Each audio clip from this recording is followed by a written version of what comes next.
so from now it is recorded. Could you explain to me with what problems Cypriot companies, do you have anything that what Cypriot companies have more than other companies in the world? I believe that we were not ready for security at all. In Europe, they paid more attention. We were too ignorant or maybe not too responsible. But what else? Let's speak about the Cypriot market in your profession. Okay, in our experience, obviously Cyprus being a smaller country, a small island, as you know, we are always, let's say, behind in many things. I'm talking very, very open, very frankly with you.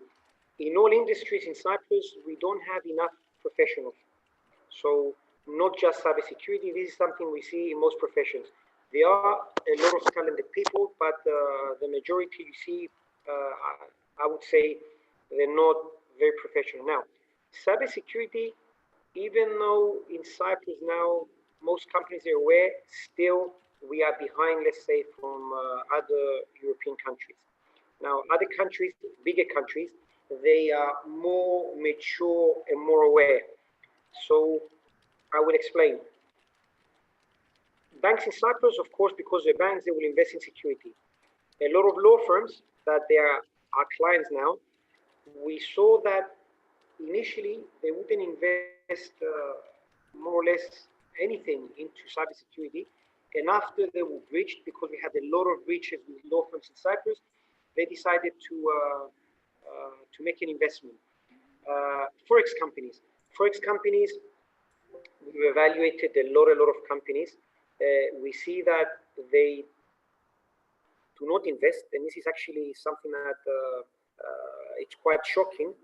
I'm talking about big Forex companies that they're successful, they make a lot of money. We know that they've been breached more than once, and still they don't invest. Now, some inside information I had is that they don't care, because the life cycle of clients that they do, let's say gambling, I would call it gambling.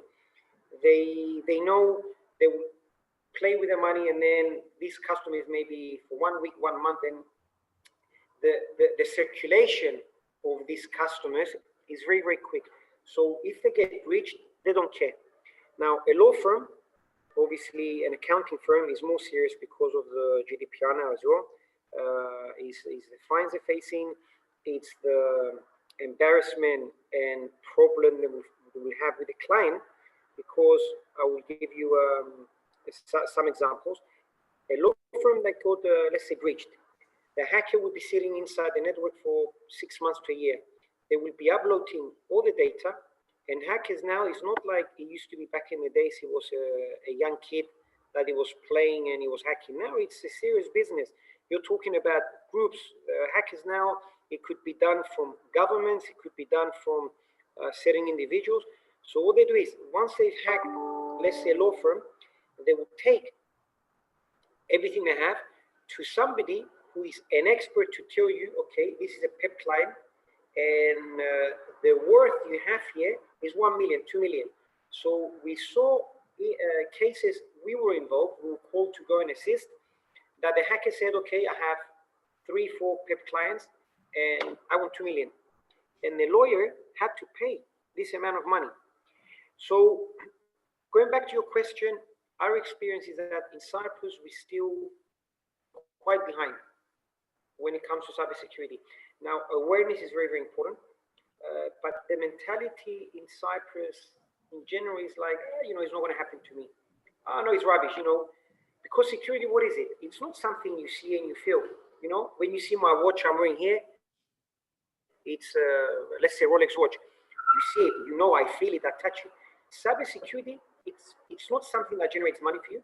It's not something you see it. So if you go to a company that they have a mature team, a mature infrastructure, and let's say security, when you go there and you offer them proven technologies like high end, they can evaluate and they can say, okay, I'm willing to invest 50, 100, 200,000 because I know I'm protecting the image of my company.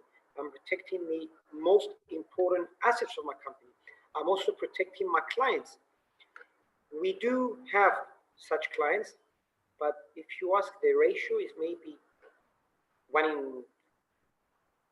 would say not 1 in 10, 1 in 25.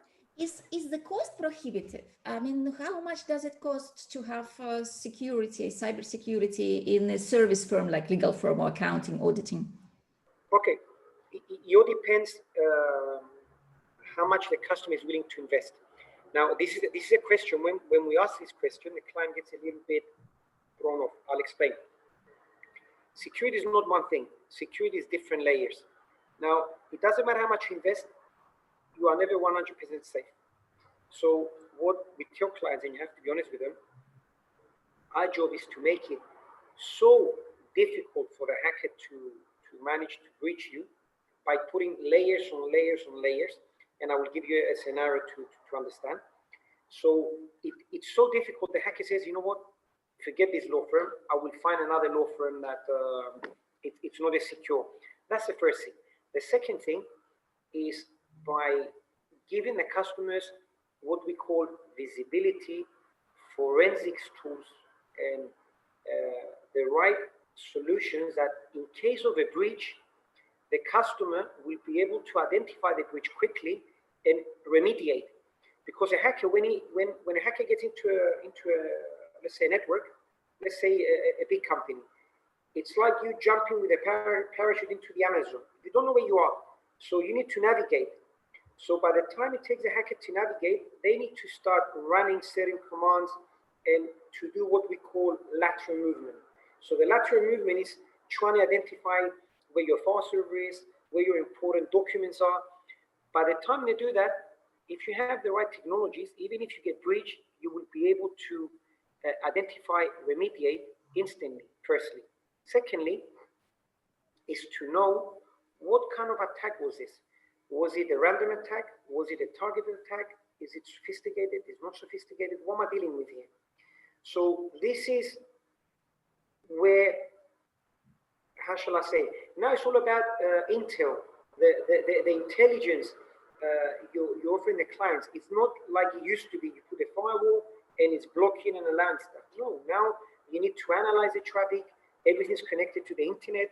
So the intelligence you're offering the clients, yeah, and to be able to analyze all these, to filter all this traffic that's coming in is very, very important. So it's a combination of user awareness, so your users know what's a phishing email, yeah, when to click or not to click on something. That's very, very important. Also very important is what we call inside threats. Inside threats, because the majority of attacks happen from the inside. It could be by error, or it could be an employee that is not happy, or it could be somebody that decided, you know what, or I'll give you another scenario. I approach somebody. I'm going to give you 100,000. What I want you to do is put this USB stick on your computer. If the USB is disabled, then I will say I'm going to send you an email and just open it.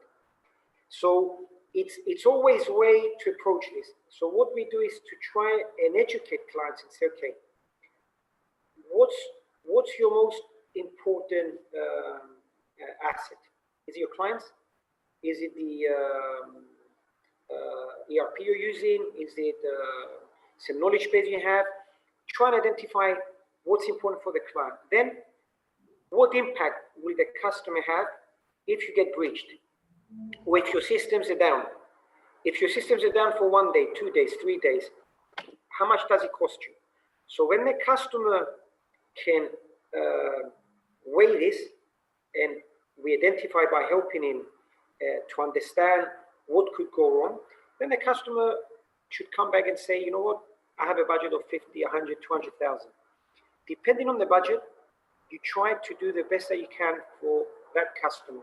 But as I said, the more you invest, the more, by putting the right technologies, the more difficult you make it for the hacker. So if you invest 1 million, if I was going to call it in terms of money, it might cost the hackers 5 times that, 10 times that to hack you. If you put 10 million, it would be more difficult to them as well. So it's always like that, but it's never ending. When I say never ending, cybersecurity, it's always something more you can do. Okay, give me a very, very short forecast. What are the changes you expect in your company, esafe? What are new services you're planning to introduce? What do you expect from 2021? Okay, so this is very, very good. Let's just go over this. If you have it written there in the text, don't repeat it. We will merge them. It's written. Okay, all right. I will take it. It's written. You will see it. Yes. So it's all there for you. This is what I want you to go through and see it. It's all there. All right. I'm switching off.